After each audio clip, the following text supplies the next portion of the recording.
Despierto con el sabor a ceniza en la boca, aunque el aroma a café de olla recién hecho inunda mi cocina. Hace apenas 3 días me puse un vestido color perla. Hace 3 días, a mis 62 años, creí frente al altar que Dios me estaba regalando una segunda primavera. ¡Qué estúpida fui! A esta edad, una ya debería saber que cuando el diablo quiere destruirte, no viene con cuernos y un tridente humeante. Viene con un traje a la medida, una sonrisa comprensiva, y te llama mi amor mientras te clava el puñal por la espalda. Miraba mi anillo de bodas, un aro de oro brillando bajo la luz matutina de Coyoacán, sin saber que era en realidad las esposas con las que pretendían encadenarme a mi propia ruina. Antes de continuar, te pido algo sencillo. Si esta historia toca tu corazón en algún momento, suscríbete al canal. Aquí, ningún dolor se cuenta en vano. Giro la cabeza lentamente sobre la almohada. Roberto, mi nuevo esposo de 55 años, duerme a mi lado. Su pecho sube y baja con una tranquilidad pasmosa, envuelto en las sábanas de algodón egipcio que Patricia insistió en regalarme. Él es el hombre que juró ante la Virgen de Guadalupe que me cuidaría hasta mi último aliento, el que me traía flores al mostrador de la panadería cada tarde.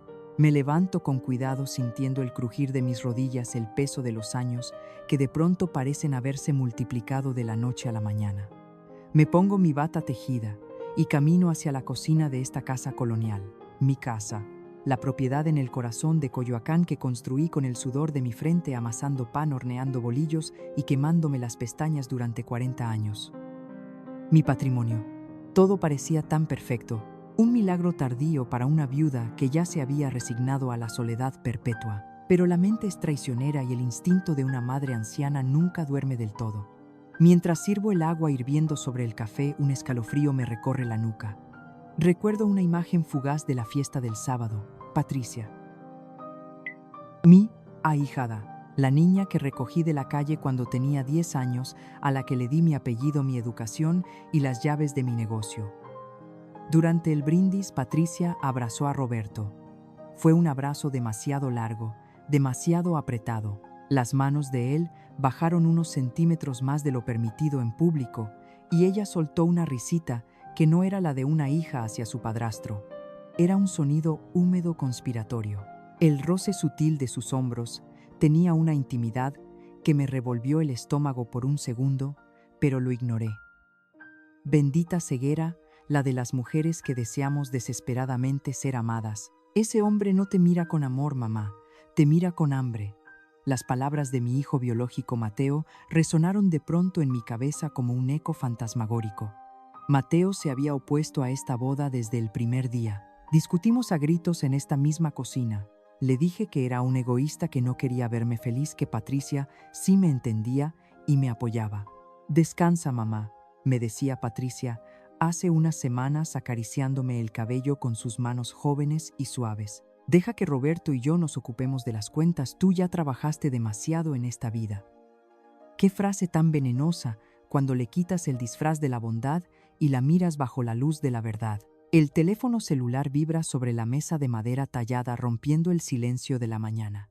Es un número que no tengo registrado, pero reconozco el identificador. Es de la administración del Jardín Los Ahuehuetes, el lugar exclusivo y rodeado de árboles donde celebramos la recepción hace apenas 3 días. Contesto con voz rasposa, esperando que sea algún tema de la factura final o un objeto perdido. Bueno, doña Elena, habla Rocío, la gerente del salón. Su voz no tiene esa cortesía cantarina típica de los vendedores. Suena tensa, casi temblorosa, asustada. Siento que el estómago se me encoge y una piedra de hielo se instala en el centro de mi pecho. Doña Elena, tuvimos una falla eléctrica el sábado por la noche y el técnico tuvo que revisar las grabaciones de seguridad de todas las cámaras para el reporte de daños. Rocío traga saliva, lo escucho claramente a través de la bocina. Necesito que venga a mi oficina. Ahora mismo. Hay algo en la cámara de la bodega trasera que usted tiene que ver en persona. Le pregunto con la voz temblando ligeramente qué tipo de problema es. ¿Acaso robaron algo del equipo? El silencio de Rocío dura 3 segundos, que se sienten como 3 décadas de agonía. Es una situación muy delicada, doña Elena. Le suplico algo, venga sola. Y por favor, por lo que más quiera, no le diga nada a su esposo. Lo entenderá cuando llegue. La llamada termina abruptamente. El aparato resbala de mis manos temblorosas y cae sobre la mesa con un golpe seco que retumba en las paredes de azulejos. Miro mis manos. Las arrugas del tiempo tiemblan como hojas secas en medio de un vendaval de invierno. Una lágrima solitaria, caliente y cargada de una premonición amarga, resbala por mi mejilla y cae sobre la madera antigua de la mesa. No siento dolor en el pecho, siento un vacío absoluto en el alma, una succión oscura que me roba el oxígeno. La respiración se me corta. ¿Por qué no puedo decirle a Roberto? ¿Qué demonios ocurrió en esa bodega oscura mientras yo, una vieja tonta, daba discursos agradeciendo a los invitados por acompañarme en mi supuesta felicidad?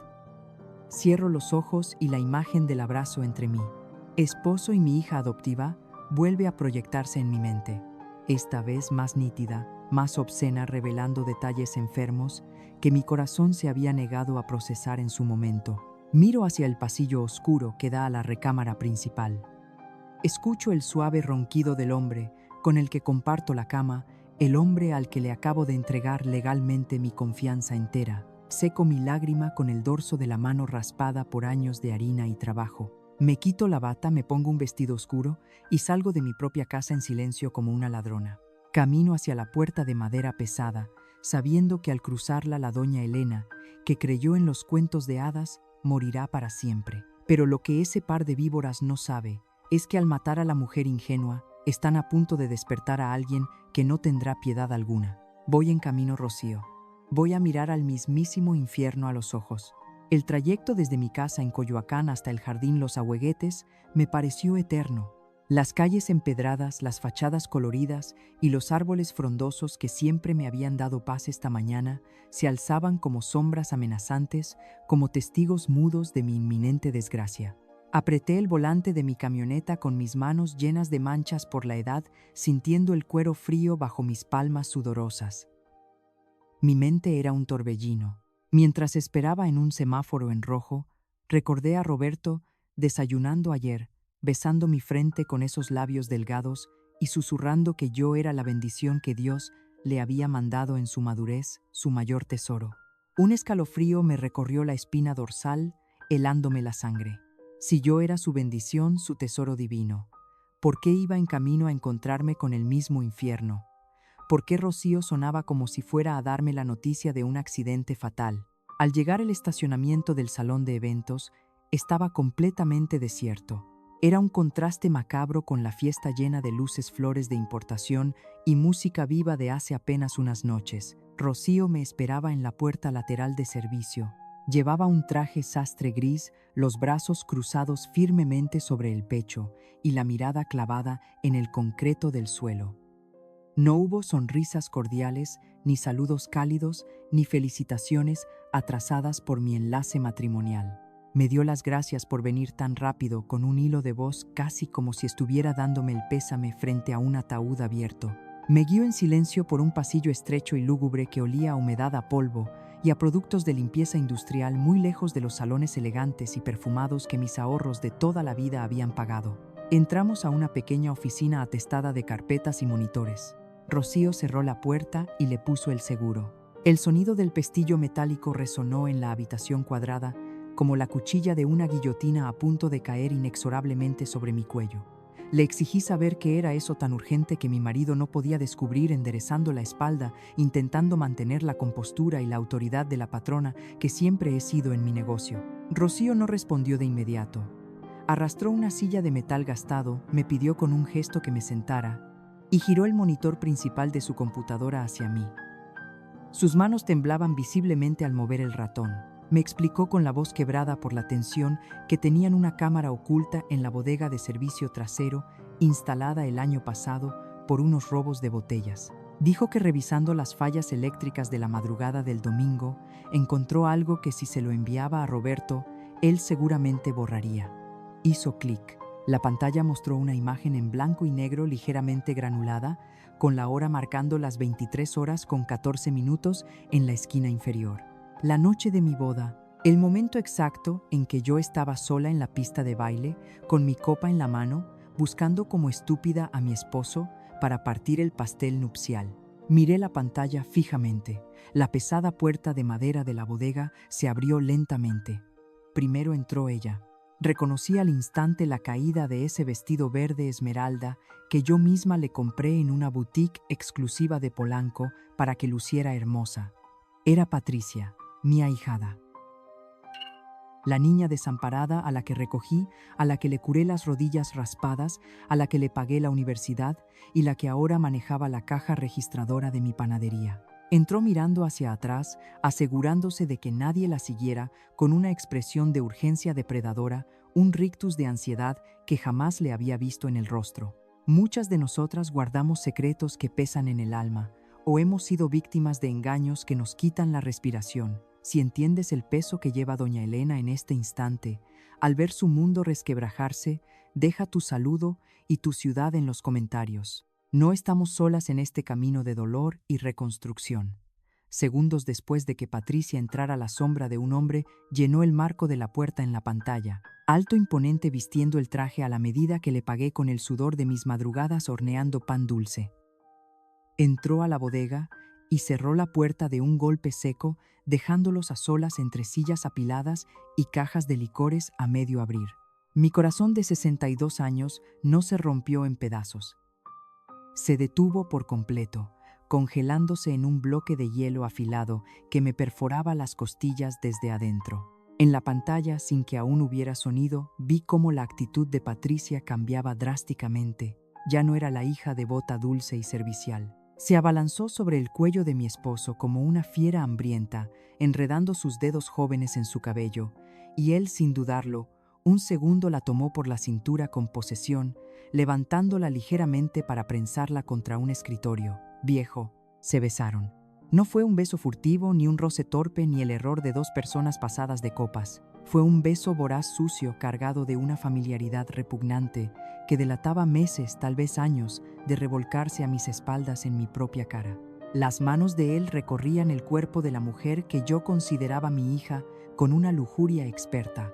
Mis manos, que descansaban sobre mis piernas, se cerraron en puños tan apretados que las uñas se me encajaron en las palmas hasta sentir el sabor metálico de la sangre. Quise gritar a todo pulmón, quise arrancar el monitor del escritorio y estrellarlo contra la pared de bloques grises, pero mi garganta estaba sellada por un nudo espeso de ácido bilis y humillación pura. Rocío, con los ojos llenos de lágrimas de lástima que me herían aún más el orgullo, acercó su mano temblorosa al teclado y me advirtió que había audio. Antes de que yo pudiera reunir fuerzas para detenerla, subió el volumen. El sonido de sus respiraciones agitadas, mezclado con la música lejana de la fiesta, llenó la pequeña oficina. En la grabación, la voz de Patricia siseó afilada como una navaja oxidada, diciendo que le daba asco ver cómo él me tocaba allá afuera. El demonio no estaba en el infierno. Estaba en mi casa durmiendo en mis sábanas de algodón, comiendo el pan de mi mesa y llamándome madre y amor mientras conspiraban para devorar mi cadáver en vida. El sonido salía de las pequeñas bocinas de la computadora como veneno derramado directamente en mis oídos. ¿Me da asco? Roberto siseaba la voz de Patricia en la grabación con un tono caprichoso y vulgar que jamás usaba frente a mí. Me revuelve el estómago tener que sonreírle a esa vieja mientras te besa frente a todos. Esa vieja. Así me llamaba la niña a la que le curé la fiebre a los 10 años. Mi respiración se volvió un silbido doloroso, como si me hubieran obligado a tragar vidrios molidos. Rocío, pálida como un papel, hizo el ademán de pausar el video, pero levanté una mano temblorosa, obligándola a detenerse. Quería beberme la copa de veneno hasta la última gota. Quería que el dolor me matara de una vez por todas o me resucitara, pero no iba a apartar la mirada de esa pantalla que me estaba escupiendo la verdad en la cara. Mi pecho subía y bajaba con una arritmia violenta. Las costillas me apretaban el corazón como una jaula de hierro oxidado que amenazaba con perforarme los pulmones. Recordé las noches en vela que pasé junto a su cama cuando Patricia enfermó de tifoidea. Yo le ponía paños fríos en la frente rezándole a la Virgen de Guadalupe para que me llevara a mí y salvara a mi niña. Le di mi apellido porque su madre biológica la tiró como a un trapo viejo, y ahora esta misma mujer se restregaba contra mi esposo en una bodega sucia apenas a unos metros de donde yo partía nuestro pastel de bodas. «Tranquila, mi amor», respondió la voz de Roberto en la pantalla, acariciando la espalda desnuda del vestido de Patricia. «Ya falta poco. Solo tenemos que aguantar su olor a rancio un tiempo más hasta que firme los papeles de la casa.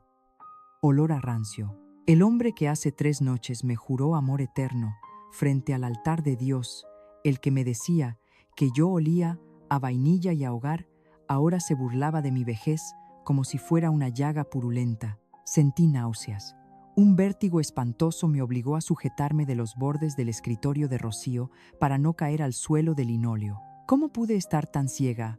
Roberto solía ir a misa conmigo todos los domingos a la parroquia de San Juan Bautista en Coyoacán. Lo vi persignarse, lo vi llorar de emoción genuina cuando el padre nos dio la bendición nupcial. Hipócrita, maldito fariseo. Actuó el papel del viudo piadoso y comprensivo a la perfección mientras se metía en la cama de mi ahijada a mis espaldas. En la grabación, Patricia soltó una carcajada burlona, una risa afilada que me taladró el cráneo de lado a lado. «Es tan ingenua», decía ella abotonándole el saco a mi marido con la familiaridad de una amante experta. Le dije que yo misma le ayudaría a organizar sus finanzas para que ella descansara en su vejez. Se creyó el cuento de la hija abnegada. El eco de sus palabras rebotó en mi cabeza. «Descansa, mamá, yo me encargo». Claro que se iba a encargar. Se iba a encargar de vaciar mis cuentas de la panadería, de robarse mi patrimonio y de dejarme en la calle mendigando amor a los mismos buitres que me estaban desplumando vivita y coleando. La traición de una amiga duele y te deja cicatrices, pero la traición de una hija adoptiva te arranca el alma de raíz y te la pisotea frente a tus propios ojos sin piedad. Me quedé mirando la pantalla en blanco y negro, observando cómo se besaban por última vez antes de salir de la bodega para volver a mi fiesta, para volver a abrazarme y sonreír para las fotos familiares. Esas mismas fotos que yo había estado mirando en mi celular esta misma mañana con lágrimas de absoluta felicidad. Fui el hazmerreír de mi propia celebración. Mi cabeza comenzó a atar cabos sueltos a una velocidad vertiginosa. ¿Cuántos de esos besos furtivos ocurrieron en mi propia casa? ¿Cuántas veces se burlaron de mí en la panadería mientras yo amasaba la harina en la madrugada para pagarle sus lujos? El dolor emocional se transformó en una quemadura física, insoportable. Sentí que el aire me faltaba por completo. Rocío me acercó un vaso con agua murmurando disculpas atropelladas que no le correspondían. No pude beber. Sabía perfectamente que si tomaba un solo sorbo iba a vomitar todo el asco, la rabia y la humillación que me inundaban las entrañas. Roberto no me quería, Patricia no me agradecía. Para ellos yo solo era un maldito estorbo con dinero, un cajero automático con fecha de caducidad cercana. De repente el video terminó y la pantalla quedó completamente negra, devolviéndome mi propio reflejo demacrado en el monitor apagado. Vi a una anciana patética de 62 años, con los ojos inyectados en sangre, los labios pálidos y las manos llenas de manchas aferradas a su bolsa como si fuera un salvavidas. Quise llorar a gritos hasta quedarme sin voz. Quise correr a mi casa, agarrar a Roberto por el cuello, despertarlo a bofetadas y exigirle una explicación. Quise arrastrar a Patricia de los cabellos por toda la plaza de Coyoacán para que el barrio entero viera su verdadera cara. Pero la ira, cuando es pura, absoluta y devastadora, no hace ruido. La ira verdadera te congela la sangre y se vuelve hielo. «¿Doña Elena quiere que llame a algún familiar a su hijo Mateo?», me preguntó Rocío, aterrorizada por mi silencio sepulcral. Negué con la cabeza lentamente, alzando la barbilla. La mujer frágil y enamorada que entró a esa oficina llorando por un amor falso había muerto en el instante exacto en que escuchó la palabra rancio. Mis lágrimas se secaron de golpe, evaporadas por el fuego del rencor. No iba a hacer un escándalo barato de vecindad. No iba a regalarles mis lágrimas ni mi desesperación. Iba a hacerles algo mucho peor. Miré a Rocío fijamente con una frialdad que me desconoció hasta a mí misma y le pedí que me copiara ese video en una memoria portátil ahora mismo. El sonido salía de las pequeñas bocinas de la computadora como veneno derramado directamente en mis oídos. Rocío me miró con los ojos cristalizados, rogándome en silencio que le pidiera detener la grabación, pero mi mano seguía en el aire, exigiendo que la pesadilla continuara hasta el último segundo. La pantalla estaba oscura de nuevo, pero el audio seguía corriendo nítido y venenoso como una serpiente deslizándose por mi cuello. Es cuestión de meses, mi amor, susurró Patricia en el video con esa voz dulce y empalagosa que usaba para pedirme dinero cuando estaba en la universidad. Ya hablé con el licenciado de la notaría. Le comenté muy triste y preocupada que mi madrina anda muy olvidadiza, que confunde los nombres y pierde las llaves. Le estamos dando a tole con el dedo a todo el mundo. El golpe de esas palabras me robó el oxígeno. No solo planeaban dejarme en la calle, estaban construyendo meticulosamente una farsa para declararme incapaz, para robarme la cordura ante los ojos de la ley. Mi propia ahijada, la niña a la que le enseñé a leer, estaba orquestando mi muerte en vida bajo la etiqueta de la demencia senil. La voz de Roberto, mi flamante y devoto esposo, interrumpió la risa sorda de Patricia. Las gotas que le pongo en su té de manzanilla todas las noches están haciendo su trabajo, dijo él, con una frialdad matemática que me heló la sangre. Por eso amanece tan desorientada y cansada. Para cuando le pongamos los papeles de sucesión enfrente, va a estar tan drogada que firmará su sentencia sin leer una sola línea. Un pinchazo brutal me atravesó el pecho y tuve que llevarme la mano al corazón para no desmayarme ahí mismo. Las gotas, esas famosas vitaminas naturistas que Roberto me preparaba con tanto esmero cada noche antes de dormir besando mi frente mientras me arropaba con las sábanas, me estaban envenenando lentamente en mi propia cocina. El mareo matutino, la torpeza insoportable en mis manos al amasar el pan en las últimas 2 semanas. No era la vejez atacando mis huesos, era la mano de mi verdugo sirviéndome sedantes en una taza de porcelana. El audio seguía vomitando su inmundicia en la pequeña oficina del salón de eventos. En cuanto tengamos el poder notarial amplio, continuó Patricia jadeando ligeramente entre los besos que se daban en la penumbra, vendemos la casona de Coyoacán. Esa reliquia vale millones en el mercado, y la panadería que la mande al diablo ya huele a viejo igual que ella. Con ese dinero liquidamos mis tarjetas, nos largamos a Cancún y que la encierren en un asilo barato de monjas, a ver quién la aguanta. La panadería, el buen pan. 40 años de levantarme a las 3 de la mañana, 40 años de quemaduras de horno en los antebrazos, de ahorrar centavo a centavo para darle a esa malagradecida una vida de princesa. Que la mande al diablo. La humillación era tan grande, tan insondable, que sobrepasaba el llanto. Ya no sentía tristeza alguna. El dolor se había transmutado en una furia tan oscura y espesa que podía saborearla en la punta de la lengua. El video terminó con un ruido estático que me pareció el sonido de mi propia inocencia, rompiéndose en 1000 pedazos para siempre. Rocío extrajo la pequeña memoria USB del puerto de la computadora y me la tendió con las manos temblorosas. Doña Elena, si quiere yo la acompaño al Ministerio Público ahorita mismo, balbuceó la gerente aterrada por mi expresión petrificada. Tomé el pequeño dispositivo de plástico, pesaba más que las cruces de madera pesada que cargan en Semana Santa.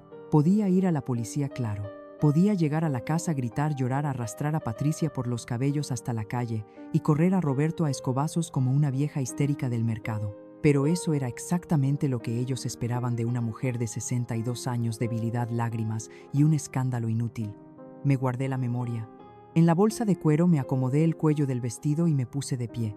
No, Rocío, le respondí con una voz tan serena que parecía salir de ultratumba. La justicia de los tribunales es muy lenta y yo no tengo tiempo que perder. A los perros rabiosos no se les demanda, se les sacrifica. Salí del jardín Los Ahuehuetes y subí a mi camioneta. Al encender el motor, mi teléfono celular comenzó a sonar, iluminando la pantalla con una foto de Roberto sonriendo. El estómago se me revolvió con una náusea violenta, pero deslicé el dedo y contesté. Mi reina, mi cielo, ¿dónde andas?, preguntó con su tono meloso de telenovela barata. Te estoy preparando tu té de manzanilla para que te relajes, ya mero está listo. Un escalofrío me recorrió el cuerpo entero al escuchar la descarada mención del té envenenado, pero esbocé una sonrisa macabra en la soledad de mi vehículo. Fui al mercado de Coyoacán a comprar unas cositas para la cena. Mi amor, ronroné, devolviéndole la actuación con creces. Llego en un rato, espérame en la sala. Colgué la llamada antes de que pudiera responder. Mis manos agarraron el volante con tanta fuerza que los nudillos se pusieron blancos. Marqué otro número. Contestó al tercer tono, sonando cansado y a la defensiva. Mateo, le dije a mi hijo biológico, el mismo al que había corrido a gritos de mi boda por atreverse a dudar de mi esposo. Mateo, perdóname. Tenías toda la razón. Necesito que consigas al mejor abogado de la ciudad y me veas en una hora. Vamos a cazar a un par de ratas. Manejé por Avenida Universidad como un autómata, pero con la mente más lúcida que nunca. Las lágrimas se habían secado por completo, dejando un rastro salado que me limpié con el dorso de la mano temblorosa. No iba a llorar más. Llorar es para los vivos, y la doña Elena, que amaba perdidamente a Roberto, acababa de morir en aquella oficina lúgubre del salón de eventos. Me estacioné frente a un café discreto, muy cerca de los viveros de Coyoacán. Mateo ya me esperaba en una mesa del fondo, moviendo la pierna con ansiedad. Cuando me vio entrar, su rostro idéntico al de su difunto padre se tensó. Hace apenas 3 días lo había corrido de mi propia boda a gritos, llamándolo egoísta y malagradecido por atreverse a no aceptar mi matrimonio. Tragué mi orgullo, ese orgullo estúpido de madre anciana que cree saberlo todo, y me senté frente a él. Tenías razón, mi niño, le dije, y la voz me salió gruesa como si hubiera tragado tierra seca. Me casé con el mismo diablo, y Patricia le está abriendo las puertas del infierno para que me devoren. No necesité darle más explicaciones, no podía articular las palabras para describir la bajeza de la que había sido víctima.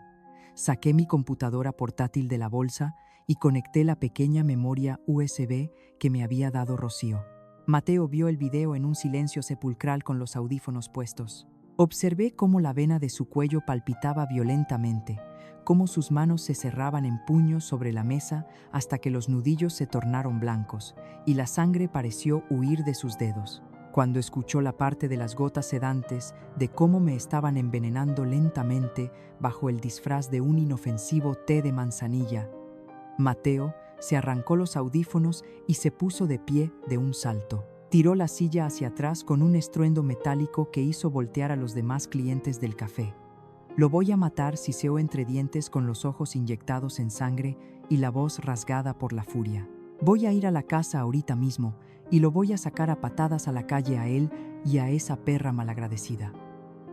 Su dolor era un espejo perfecto del mío, el instinto primario de un hijo al ver a su madre siendo casada. Pero yo no podía permitir que la rabia visceral de mi hijo arruinara la obra maestra de mi venganza.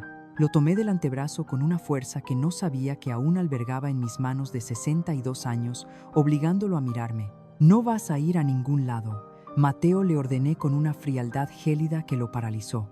Si vas y los golpeas, tú terminas en la cárcel por agresión y ellos se quedan con la posición de víctimas llorosas ante la ley. Los perros que ladran no muerden, y nosotros, hijo mío, les vamos a arrancar la yugular sin hacer un solo ruido. La verdad libera, pero el camino para alcanzarla es un sendero lleno de espinas que te desgarran la piel. Deja tu like para fortalecer esta historia si estás del lado de la justicia. ¿Perdonarías a quien te ha robado hasta la cordura o tendrías la misma valentía que estoy forjando ahora frente a la traición más vil? Mientras Mateo se sentaba de nuevo respirando agitadamente y pasándose las manos por el cabello, comencé a trazar el plan en una servilleta de papel con una pluma prestada. Un divorcio silencioso era un premio inmerecido para un par de estafadores de esa calaña. Quería que sintieran terror en sus propias entrañas. Quería que la humillación pública los marcara de por vida en nuestra comunidad, que nadie jamás volviera a darles un vaso de agua. Vamos a organizar una comida, le susurré a mi hijo viendo cómo el absoluto desconcierto cruzaba su mirada. Una fiesta íntima de supuesto agradecimiento por nuestra boda para este mismo sábado al mediodía en el Jardín Los Ahueguetes. Voy a invitar a las familias, a los supuestos amigos, a los empleados de la panadería. Frente a todos, cuando crean que tienen el triunfo en las manos, proyectaremos esta porquería en la pantalla gigante. Mateo me miró, mitad horrorizado por la frialdad de mi cálculo, mitad maravillado por la oscuridad implacable que había nacido en mí. Asintió lentamente, tragó saliva y sacó su teléfono celular. «Mamá, hay algo más que debes saber y que empeora todo», murmuró, revisando unos mensajes guardados. Cuando me corriste de la fiesta, me puse a investigar por mi cuenta al notario que frecuenta Patricia. Resulta que ese tal licenciado Cárdenas fue suspendido hace 5 años por fraudes inmobiliarios a personas de la tercera edad. Están totalmente coludidos. Si firmas cualquier papel con él mañana como te pidieron, no solo pierdes la casa de Coyoacán, también tienen una cláusula trampa para quitarte el control total de las cuentas bancarias de la panadería desde el primer minuto. El aire del café se volvió pesado e irrespirable.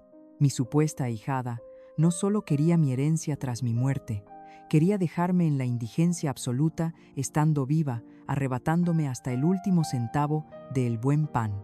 El descaro era tan monstruoso, tan inhumano, que me provocó una sonrisa torcida desprovista de cualquier atisbo de alegría. La trampa final estaba lista y afilada, pero para que la guillotina cayera correctamente, yo tendría que regresar a mi propio hogar y compartir el lecho con mis verdugos. Tendría que mirar a los ojos a la serpiente y fingir que no sentía su veneno mortal circulando por mis venas. Esa misma tarde estacioné la camioneta en la cochera de mi casa.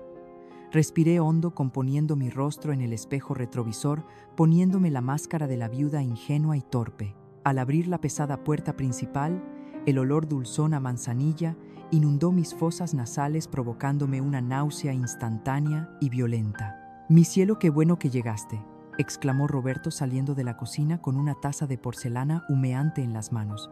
Su sonrisa era perfecta, ensayada, asquerosamente cálida.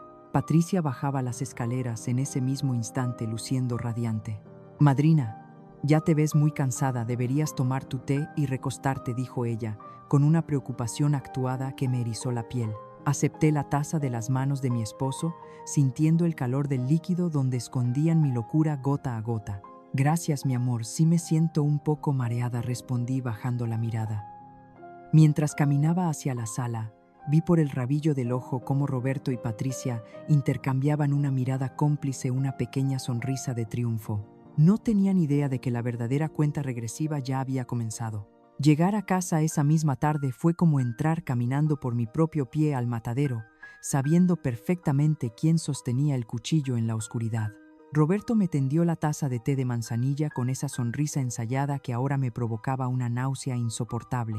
«Tómatelo todo, mi cielo, para que descanses», murmuró dándome un beso en la frente que se sintió como el roce escamoso de un reptil. Asentí fingiendo una debilidad senil que ya no tenía, y me llevé la taza a los labios simulando dar un sorbo largo y pesado. En cuanto se dio la vuelta para apagar las luces de la sala principal, vacié el líquido envenenado en la maceta del enorme helecho que adornaba el pasillo colonial. Mientras subía las escaleras de madera, cada crujido bajo mis pies me recordaba la trampa mortal en la que estaba metida. Meterme en la misma cama con el hombre que planeaba mi demencia y mi ruina fue la prueba de fuego definitiva para mi cordura. Me acosté de espaldas tensa como una tabla, escuchando su respiración acompasada en la oscuridad. ¿Cómo demonios se puede dormir a pierna suelta cuando tienes el alma tan podrida? Me pasé la madrugada entera clavando las uñas en mis propias palmas hasta hacerme sangrar luchando contra el impulso salvaje e irracional de tomar las pesadas tijeras de costura del buró y clavárselas en el pecho solo, para comprobar si de verdad tenía un corazón latiendo ahí adentro, o si solo era un hueco lleno de gusanos. A la mañana siguiente me levanté antes que él, como lo he hecho durante 40 años para preparar el café de olla. El aroma a canela y piloncillo, que siempre fue el olor cálido de mi hogar, ahora me parecía el perfume barato de mi propio funeral. Patricia bajó las escaleras en pijama, restregándose los ojos con una inocencia fingida que me dio ganas de vomitar sobre el mosaico de la cocina. «Buenos días, madrina», dijo con su voz melosa sentándose a la mesa. «Te veo más repuestita hoy. ¿Ya pensaste en lo que te dije de la notaría? El licenciado Cárdenas tiene un hueco en su agenda el lunes para que firmes el poder general. Es por tu bien, para que ya no te estreses con los malditos proveedores del buen pan». La miré fijamente mientras le servía una taza humeante. Quise agarrarla por los cabellos sueltos y estamparle la cara de mosca muerta contra la estufa caliente, pero en lugar de eso, dejé que mi mano temblara a propósito, derramando unas gotas de café hirviendo sobre el mantel floreado. «Ay, mija, es que últimamente la cabeza me da vueltas y me olvido de todo», balbuceé, adoptando con maestría el papel de la anciana decrépita que ella tanto deseaba ver. «Pero sí, el lunes vamos. Lo que tú y Roberto decidan está bien para mí, yo ya estoy muy cansada de pelear con los números». La sonrisa de triunfo que cruzó el rostro de Patricia fue tan brillante y descarada que tuve que apretar las mandíbulas y tragar bilis para no escupirle en la cara. Se creía muy lista. Creía que me tenía comiendo de su mano, que las famosas gotas ya habían convertido mi materia gris en papilla. Justo en ese momento mi teléfono vibró en la bolsa de mi delantal. Era un mensaje de Mateo. Me encerré en la despensa con el pretexto de buscar 1 kilo de azúcar para poder leerlo a escondidas. Mamá, decía el texto en la pantalla brillante, el abogado me acaba de confirmar algo mucho peor. La deuda de Roberto no es de negocios fallidos. Le debe casi $500,000 a unos prestamistas de Tepito por apuestas en carreras de caballos y Patricia firmó como su aval usando unas escrituras falsificadas de tu otra propiedad en Xochimilco. El aire abandonó mis pulmones de un solo golpe, dejándome mareada de verdad. Mi casita de Xochimilco, la que le compré a mi difunta madre antes de morir. No solo querían dejarme loca y botada en la calle. Este par de buitres ya estaban empeñando mi sangre y mi trabajo a los criminales más peligrosos de la ciudad para tapar los vicios de ese holgazán vividor. Esa garrapata de traje a la medida me estaba desangrando por partida doble, usando a la víbora de mi ahijada como su prestanombres. Salí de la despensa con la sangre hirviendo a 1000 grados, pero con el rostro tan inexpresivo y gris como una pared de adobe viejo. Roberto acababa de bajar a la cocina abrazando a Patricia por los hombros en una escena que para cualquier vecino ingenuo parecería la imagen perfecta y tierna de un padrastro amoroso. Mis 2 mujeres hermosas, canturreó besando mi mejilla arrugada y luego la de ella. Oye, mi reina, continuó él, sirviéndose un pan dulce con el mayor de los descaros. ¿Estás segura de lo de la comida de agradecimiento para este sábado? Es un gasto muy fuerte, mi amor. Y ya gastamos muchísimo en la boda. Hay que cuidar el centavito en esta casa. Lo miré con una dulzura tan intensamente venenosa que me sorprendió no haberlo intoxicado con la pura mirada. Míralo nomás. El reverendo mantenido, dándome clases de economía doméstica y austeridad mientras apostaba los ladrillos de mi herencia en el hipódromo clandestino. No te preocupes por el dinero, mi cielo, de eso me encargo yo, le respondí acercándome para acomodarle el cuello de su camisa impecable. Es una comida sumamente especial. Quiero que toda la familia, nuestros amigos y hasta mis empleados estén ahí. Será un evento verdaderamente inolvidable, te lo juro por mi vida. Patricia aplaudió con falsedad, ofreciéndose a llamar al salón para confirmar a los invitados sin tener la más mínima idea de que Rocío, mi cómplice silenciosa, ya tenía todo el cadalso preparado para la ejecución.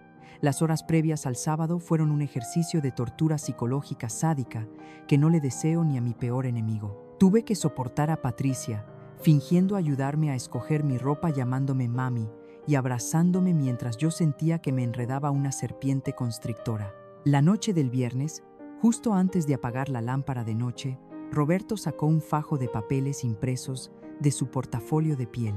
Amor, me susurró al oído con una voz baja y casi hipnótica. El notario mandó el borrador del Poder General. ¿Por qué no lo firmas de una vez? Así el lunes solo lo entregamos, evitas la fatiga y nos quitamos de problemas legales. Mi corazón dio un vuelco brutal contra mis costillas. Me estaba acorralando en mi propia cama. Si me negaba con demasiada firmeza y lucidez, sospecharía que el sedante no funcionaba. Me hice la dormida parpadeando con lentitud exagerada y arrastrando las palabras como una borracha. Mis ojitos ya no ven bien con esta luz tan fea. Roberto, murmuré dándole la espalda y cobijándome hasta la barbilla. Mañana en la fiesta te voy a dar a ti y a mi niña Patricia exactamente lo que se merecen. Todo su esfuerzo va a ser recompensado mañana, te lo juro. Él soltó una risita complacida y gutural, apagó la luz y se acomodó a mi lado, saboreando una victoria asquerosa que jamás llegaría. Se durmió profundamente, soñando con gastarse mis millones, sin saber que a la mañana siguiente despertaría siendo la burla y la escoria de todo Coyoacán. El sol del mediodía caía a plomo sobre las copas de los árboles en el jardín Los Ahuehuetes, bañando las mesas elegantemente decoradas con una luz dorada que parecía burlarse de la oscuridad que yo llevaba por dentro. Habíamos llegado puntuales a nuestra propia farsa. Roberto me ayudó a bajar de la camioneta tomándome de la cintura con esa delicadeza ensayada que me provocaba arcadas. Me trataba como si yo fuera una figura de porcelana fina, a punto de romperse, cuando en realidad lo único que le preocupaba era que su gallina de los huevos de oro no se muriera antes de estampar su firma en la notaría. Le sostuve la mirada y le sonreí con la placidez de una oveja, saboreando en silencio el hecho de que este miserable infeliz estaba caminando por su propio pie y con traje de lino directo hacia su última cena. Los invitados comenzaron a llenar el jardín. Mis muchachos de la panadería, el Buen Pan, llegaron con sus mejores ropas sentándose tímidamente en las mesas del fondo. Mi hijo Mateo ocupó su lugar cerca del centro, con el rostro tallado en piedra y los ojos fijos en la pantalla enrollada del techo, esperando mi señal como un francotirador. La madre de Roberto, doña Carmelita, una señora dulce que creía que su hijo era la reencarnación de un santo, me abrazó con lágrimas de emoción. En ese instante, Patricia se acercó a nosotras luciendo un vestido rojo ajustado y una sonrisa de mosca muerta. Se atrevió a susurrarme al oído que me veía muy demacrada, que después del brindis me llevaría a casa para darme mi tecito y ponerme a dormir. Le apreté la mano con tanta fuerza que escuché cómo le tronaron los nudillos, y con la voz más dulce que pude fingir, le contesté que hoy iba a descansar por toda la eternidad, pero de su asquerosa y barata hipocresía. La comida transcurrió entre platos de mole, arroz y tequila. El murmullo alegre de 50 personas celebrando mi supuesta felicidad era ensordecedor. Roberto chocaba su copa de cristal contra la mía, jurando en voz alta que yo era el milagro de su vida. Por una fracción de segundo, la estúpida mujer enamorada que fui quiso llorar. La duda me rasguñó el pecho al recordar la ilusión que tuve de no morir sola en esa casona de Coyoacán. Pero entonces, al bajar la vista, noté cómo el pie de Patricia acariciaba descaradamente la pantorrilla de mi esposo por debajo del mantel blanco. Mi tristeza se evaporó en el acto, reemplazada por la adrenalina pura, fría e intoxicante que debe sentir un verdugo antes de jalar la palanca. Ya no había vuelta atrás, la piedad se me había secado junto con las lágrimas. Cuando los meseros comenzaron a retirar los platos del postre, supe que la hora había llegado. Tomé una cuchara de plata y la golpeé suavemente contra mi copa. El tintineo cortó el ruido del salón de tajo. Las conversaciones se apagaron mientras me ponía de pie, alisando mi falda, y caminaba con paso lento pero firme hacia el centro de la pista, donde Rocío había dejado un micrófono encendido. Familia, amigos, muchachos de la panadería, comencé dejando que mi voz resonara con autoridad en las paredes de piedra del jardín. Hoy estamos aquí para celebrar el valor de la lealtad, especialmente la de mi abnegado esposo Roberto y la de mi querida ahijada Patricia, dos seres que se aman con tanta devoción y pasión a mis espaldas, que han decidido ahorrarme el trabajo de llegar a la vejez. Una ola de confusión atravesó el jardín. Roberto soltó una carcajada nerviosa mirando a los invitados, como intentando decirles que mi supuesta demencia senil ya estaba haciendo estragos en público. El rostro de Patricia, sin embargo, perdió todo su color en un segundo, transformándose en una máscara de cera derretida. Sin darles tiempo de reaccionar, le hice una seña con la cabeza a Rocío. Las luces principales del toldo se apagaron de golpe y la gigantesca pantalla del proyector bajó a mis espaldas. La imagen granulada en blanco y negro de la bodega de servicio parpadeó mostrando la fecha y hora exacta de la noche de mi boda. De pronto, la proyección gigantesca de Patricia, abalanzándose sobre Roberto y devorándole la boca, llenó el lugar. Un grito ahogado y colectivo de horror succionó todo el oxígeno del jardín. Pero la verdadera estocada fue el audio amplificado por las enormes bocinas del salón, para que no quedara duda alguna de la podredumbre de sus almas. Vendemos la casona de Coyoacán, liquidamos mis tarjetas, y que la encierren en un asilo barato de monjas, a ver quién la aguanta, escupió la voz de Patricia, en la grabación seguida de la confesión de Roberto sobre las gotas sedantes en mi té de manzanilla. El sonido de los cubiertos cayendo al suelo y las sillas arrastrándose fue ensordecedor. Doña Carmelita se llevó las manos a la cara, sollozando de vergüenza pura. Roberto se puso de pie de un salto, tirando su silla pálido como un cadáver fresco, balbuceando con desesperación que todo era un malentendido, un montaje trucado para perjudicarlo. Mateo brincó de su mesa como un resorte, agarrando una botella de vidrio por el cuello, y le gritó con las venas del cuello a punto de reventar: que si se atrevía a dar un solo maldito paso hacia mí, le iba a abrir el cráneo ahí mismo frente a todos. El retrato de la familia perfecta se acababa de hacer añicos, dejando al descubierto a las dos sanguijuelas más miserables que el diablo había engendrado. El silencio que siguió a la pantalla negra fue tan absoluto y asfixiante que podía escuchar el zumbido de una mosca rondando los platos de mole a medio comer. Luego el infierno se desató en el jardín Los Ahuehuetes. El murmullo inicial se convirtió rápidamente en un griterío de indignación, asombro y repudio. Doña Carmelita, la madre de Roberto, se levantó de su asiento, tambaleándose como si el peso de sus 70 años se hubiera multiplicado de golpe sobre sus hombros. Caminó a pasos torpes hacia donde estaba su hijo, quien aún permanecía de pie pálido, mudo y con los ojos desorbitados por el terror. Sin decir agua va la anciana, levantó su mano temblorosa y le cruzó la cara con una bofetada tan potente que el chasquido hizo un eco seco en las paredes de piedra. No te parí con tanto dolor para que fueras un miserable vividor, un ratero de mujeres buenas, le gritó con la voz desgarrada por la vergüenza, escupiéndole su inmenso desprecio en la cara. Ver a esa madre destrozada por la bajeza de su propia sangre me encogió el corazón por un segundo, un destello inevitable de empatía en medio de mi guerra fría. Roberto se llevó la mano a la mejilla enrojecida temblando. Sus ojos buscando desesperadamente una tabla de salvación en el mar de desprecio que lo rodeaba, se clavaron de inmediato en Patricia. Y entonces, como la vil rata de alcantarilla, que era acorralada y dispuesta a morder a los suyos para sobrevivir a la masacre, la traicionó frente a todos sin el menor remordimiento. Fue ella, mamá. Fue esta gata igualada la que me sedujo, la que me envenenó la cabeza y me dio a beber brujerías para enredarme en sus porquerías, berreó él sudando frío y señalando a mi ahijada con un dedo acusador. El muy cobarde intentaba vender la patética idea de que la pobre jovencita ambiciosa lo había hechizado en contra de su voluntad, lavándose las manos de la extorsión del fraude planeado y del intento perverso de envenenarme. La cobardía de los hombres que se creen muy machos y dominantes siempre es el espectáculo más lamentable cuando se les cae a pedazos el teatro.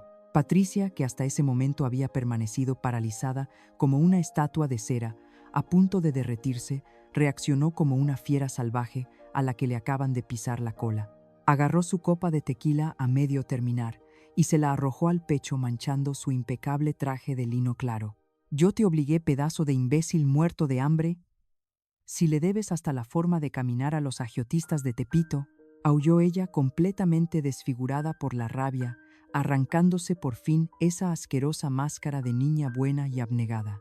Frente a los 50 invitados, los empleados de mi panadería y mi propio hijo Mateo, ella le escupió la verdad más humillante como si fuera ácido. Confesó a gritos que Roberto era un ludópata empedernido que no tenía ni en qué caerse, muerto, y que si no fuera por mi dinero y las firmas falsificadas, los criminales a los que les debía $500,000 en apuestas de caballos ya le habrían roto las piernas a batazos limpios. Se estaban despedazando vivos el uno al otro, sacándose los trapos más sucios y pestilentes al sol, destruyendo cualquier migaja de dignidad que les pudiera quedar en esta vida. Observé la dantesca escena, con una mezcla de repugnancia y una oscura, profunda satisfacción que me llenó los pulmones de aire nuevo. Mi pecho era un campo de batalla sanguinario. Una parte de mí, la doña Elena, que durante años había soñado con el calor de un hogar lleno de amor, quería tirarse al pasto a llorar por el tiempo perdido, por el cariño maternal desperdiciado en una niña recogida de la calle que resultó ser una víbora de cascabel. Sin embargo, la otra Elena, la matriarca inquebrantable que levantó un negocio de la nada amasando pan de madrugada, se sintió absolutamente invencible. Caminé hacia ellos con la lentitud imponente de un verdugo que conoce su oficio. El griterío cesó gradualmente al verme avanzar. Me detuve frente a Roberto, me deslicé el anillo de oro matrimonial por el dedo hasta sacarlo por completo y se lo arrojé directamente al centro del pecho. El metal chocó contra su camisa manchada y cayó a la tierra con un sordo tintineo de derrota. «Tú me pediste que descansara en mi vejez», Patricia sentencié con una voz de hielo que los congeló a ambos en su sitio. «Pues bien, a partir de hoy voy a descansar maravillosamente y ustedes van a tener que salir a la calle a ver de qué maldito basurero tragan de hoy en adelante». No les di tiempo ni de articular una sola excusa barata o un lamento fingido. Levanté la mirada altiva, abarcando con ella a los dos traidores que temblaban de pies a cabeza frente a mis zapatos. Les solté mi ultimátum claro, brutal y sin titubeos. Les di exactamente 60 minutos, ni un segundo más, para ir a mi casa en Coyoacán, empacar sus miserables ropas en bolsas de basura negras y largarse de mi propiedad y de mi vida para siempre. Les advertí con una sonrisa helada en los labios que Mateo y mis abogados ya habían entregado en el Ministerio Público las pruebas de los sedantes que ponían a escondidas en mi té de manzanilla, junto con los análisis médicos toxicológicos y el video que acababan de ver en la pantalla. Si a la 1:30 de la tarde sus asquerosas sombras seguían manchando los azulejos de mi patio, la policía iba a entrar a sacarlos esposados y a rastras por el delito de intento de homicidio y fraude maquinado. No era una amenaza vacía de suegra enojada, era una promesa jurada y sellada por la memoria de mis muertos. Roberto cayó de rodillas sobre el pasto húmedo, arrastrándose hacia mis pies como una sanguijuela aplastada, lloriqueando y suplicando por una segunda oportunidad, jurando por Dios y por su Santa Madre que me amaba con locura. Patricia rompió en un llanto histérico, intentando agarrar la orilla de mi falda, implorando a gritos que recordara cuando era una niña indefensa, que me juraba que ella seguía siendo la hija que yo crié con tanto amor. Me zafé de su agarre con un asco indescriptible, sacudiendo mi vestido, como si me hubiera rozado una peste mortal o una plaga de cucarachas. Yo no tengo hijas víboras, y las llaves de mi casa ya tienen cerraduras nuevas, les respondí, dándoles la espalda de forma definitiva y sepulcral. Mateo y los fornidos horneros de la panadería dieron un paso al frente con el semblante amenazador, formando un muro humano infranqueable entre mi persona y la escoria que se retorcía llorando en el suelo. Los vi salir del jardín arrastrando los pies humillados, destruidos y escoltados por el desprecio absoluto de toda nuestra gente. El reinado del terror de este par de parásitos había terminado para siempre. El silencio que inundó mi casa de Coyoacán esa misma tarde era completamente distinto a cualquier otro. Ya no era el silencio opresivo de una mentira que asfixia el alma, sino la paz absoluta y nítida que queda después de amputar un miembro gangrenado. Caminé por el pasillo colonial rozando con las yemas de los dedos las frías paredes de adobe que estuvieron a punto de arrebatarme para siempre. La escoba de la justicia había barrido la basura a la calle, pero sabía que el olor a manzanilla envenenada tardaría muchos días en disiparse de mi memoria. Me dejé caer en el sillón de la sala, justo ahí donde tantas veces Roberto me besó la frente mientras contaba mentalmente los días para mi encierro en un asilo psiquiátrico. Una parte de mi corazón de 62 años seguía sangrando. No se arranca a una hija adoptiva del pecho sin dejar un cráter humeante. Había sido demasiado cruel al darle solo 1 hora para largarse con lo opuesto. Me habría convertido yo misma en un monstruo de hielo, al arrojarlos a los lobos sin un solo peso en las bolsas. Me miré las manos temblorosas y recordé el frío del frasco de sedantes.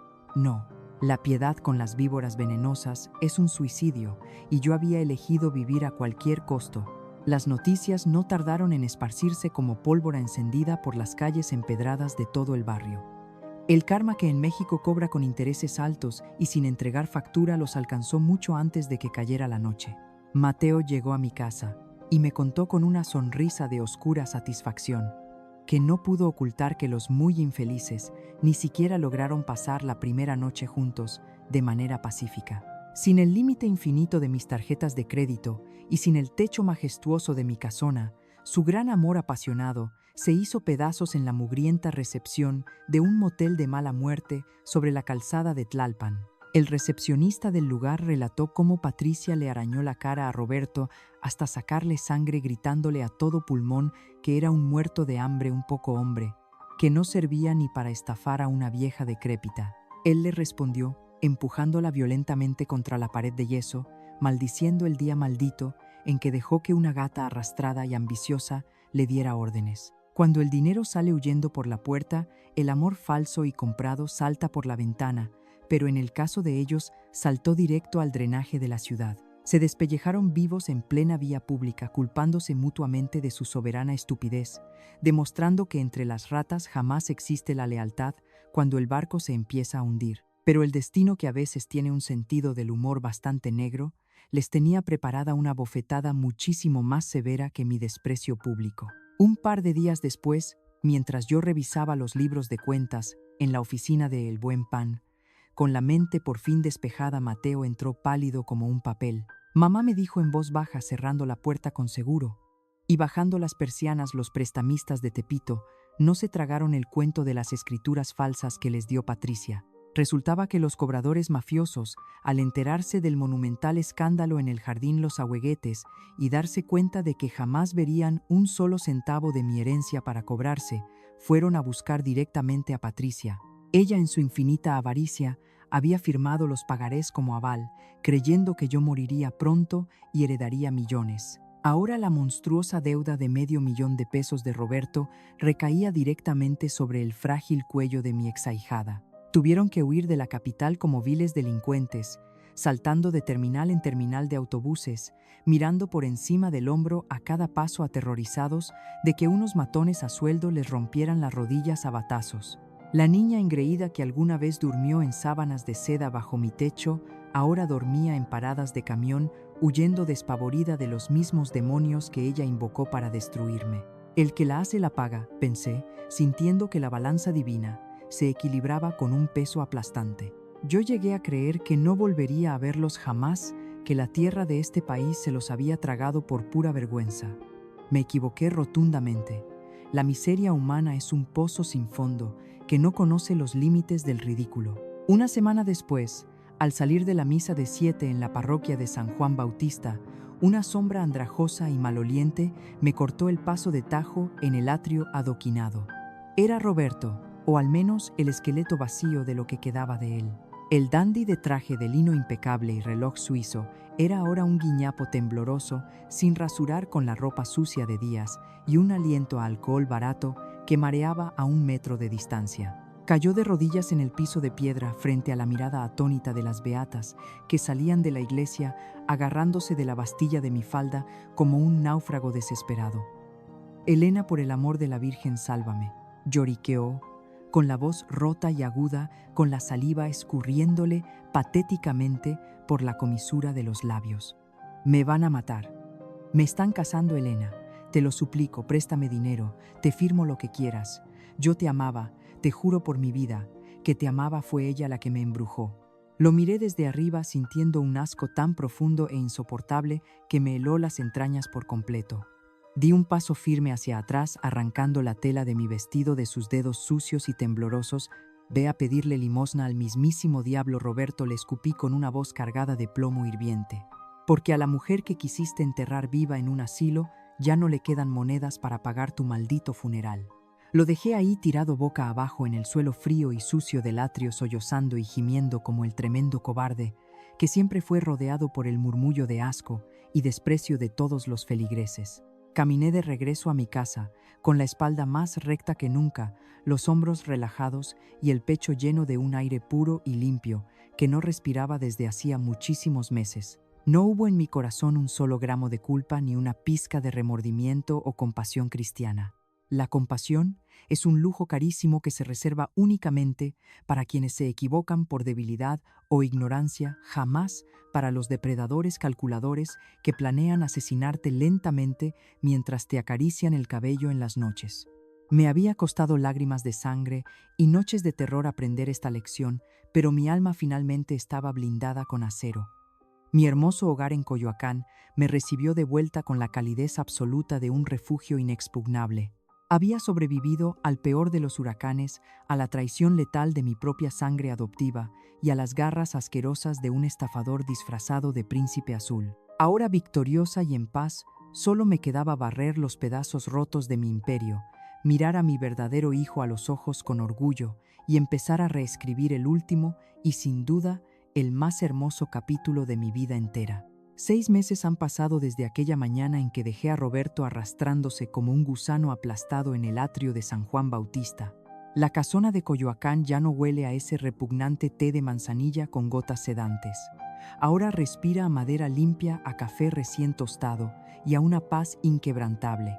A veces me siento en el patio central, bajo la sombra de la bugambilia, y me río sola de mi propia ceguera. Le tenía tanto pavor a la soledad de la vejez que estuve dispuesta a comprar el amor a precio de liquidación, metiendo a un diablo de traje sastre en mi propia cama. «¿Ya te tomaste tus medicinas, madrina?», resonaba la voz chillona de Patricia en mis pesadillas durante las primeras semanas. Qué ironía tan exquisita que la niña que planeaba refundirme en un asilo barato de monjas para quedarse con mi fortuna ahora no tenga ni un cartón decente donde caerse muerta. Ayer por la tarde Mateo vino a visitarme con un semblante que mezclaba la victoria con el asco profundo. Se sentó a la mesa de la cocina, tomó un trozo de pan de elote y me soltó la última ficha del dominó. Mamá la policía agarró a Patricia en una terminal de autobuses en Puebla, me dijo sin apartar la mirada de la mía. Los prestamistas de Tepito la denunciaron por fraude con las escrituras falsas antes de que ella pudiera escapar más lejos. ¿Y adivina qué? La muy cínica lloró frente a los oficiales, suplicando que te llamaran, jurando que tú pagarías la fianza porque eres su única madre. Una carcajada seca y áspera brotó de mi garganta, raspándome las cuerdas vocales. Mi única madre. Hay que tener la cara de cemento armado para pedirle salvavidas a la misma mujer a la que intentaste ahogar en su propia cama. Le respondí a mi hijo sirviéndole más café, que si la policía volvía a llamar, les dijera que yo solo tengo un hijo de sangre, y que mi ahijada murió de ambición hace mucho tiempo. Con la escoria finalmente barriéndose a sí misma hacia el fondo del abismo judicial, me dediqué a blindar mi imperio. Mandé llamar a un notario de verdad, un hombre de una trayectoria intachable y sin nexos con estafadores de quinta. En la misma mesa de cedro donde Patricia planeaba mi declaración de demencia senil, firmé un fideicomiso blindado con acero legal. El buen pan y la casona de Coyoacán pasarán directamente a las manos de Mateo y de mis nietos cuando Dios decida llamarme, pero mientras yo respire, soy la única dueña y señora absoluta de hasta el último costal de harina. Mientras mi pluma trazaba mi firma con un pulso firme y poderoso, sentí un nudo pasajero en la garganta. Hubo un tiempo en que creí que el legado más grande de una mujer era el amor incondicional que podía repartir a manos llenas. Me equivoqué monumentalmente. El amor sin límites cuando se le da a las bestias equivocadas es un acto de suicidio. El verdadero legado es la dignidad, esa que no se vende ni se negocia por unas migajas de compañía. Esta mañana bajé a la panadería antes de que saliera el sol. Hundí mis manos manchadas por la edad en la masa fresca, sintiendo la textura elástica, la resistencia de la vida misma pulsando bajo mis palmas. Los muchachos del turno de madrugada me saludaron con un respeto profundo, ya no con las miradas de lástima que me dirigían cuando yo era el hazmerreír de mi propio cuento de hadas. Ya no soy la viuda frágil que necesitaba que un vividor le dijera que olía a vainilla para sentirse viva. Las cicatrices que me dejaron Roberto y Patricia me enseñaron que la compasión tiene un límite y que cuando te acorralan en tu propia casa, tienes que aprender a morder directo a la yugular. Ellos creyeron que me quebrarían en 1000 pedazos, que yo era una figura de porcelana vieja y agrietada. No sabían que la presión extrema no destruye a las mujeres que fuimos forjadas en el fuego del trabajo duro. La presión extrema simplemente nos convierte en diamantes. Y los diamantes, mis queridas amigas, cortan lo que sea. El atardecer cae ahora sobre la plaza de Coyoacán, pintando el cielo de tonos naranjas y púrpuras que me llenan el pecho de una tranquilidad inmensa e indestructible. Escucho a lo lejos las campanas de la iglesia y el bullicio de la gente buena que sigue con su vida. Mientras tomo mi taza de café de olla, esta vez pura y sin gotas envenenadas, preparadas por manos asesinas, pienso en todas las mujeres que por miedo a la soledad de la vejez están durmiendo con el enemigo. Mujeres valiosas que están aguantando humillaciones en absoluto silencio bajo el techo que ellas mismas construyeron con lágrimas y sudor. El camino de Doña Elena termina aquí, en la victoria absoluta de la paz recuperada, pero la lección de sangre y fuego permanece flotando en el viento fresco de esta tarde. ¿Qué aprendiste hoy al caminar junto a mí en esta travesía? El atardecer trae paz después de la tormenta más oscura, y a mí me encantaría saber cómo está tu corazón ahora mismo. Deja tu sabiduría en los comentarios para que otras mujeres puedan leerla y encontrar valor, y escribe una palabra que defina esta historia para ti. Nunca es tarde para sacudirse el veneno. La historia que acabas de leer o escuchar es una obra de ficción creada exclusivamente con fines de entretenimiento. Los nombres, personajes, lugares y eventos retratados son producto de la imaginación, y cualquier parecido con personas reales vivas o muertas o situaciones actuales es pura coincidencia. Sin embargo, los temas oscuros que se abordan en este relato, tales como el abuso emocional, el fraude financiero hacia personas de la tercera edad y la traición dentro del entorno doméstico, son problemáticas reales y muy serias en nuestra sociedad. Existen muchas personas vulnerables que enfrentan situaciones de peligro y manipulación en silencio. Si tú, un familiar o alguien que conoces se encuentra en una situación de abuso, manipulación, peligro o fraude, por favor no te quedes en silencio. Busca ayuda inmediatamente contactando a las autoridades locales de tu país, a las líneas de emergencia, a organizaciones de protección al adulto mayor o acercándote a una persona de tu entera confianza. Existen recursos y personas capacitadas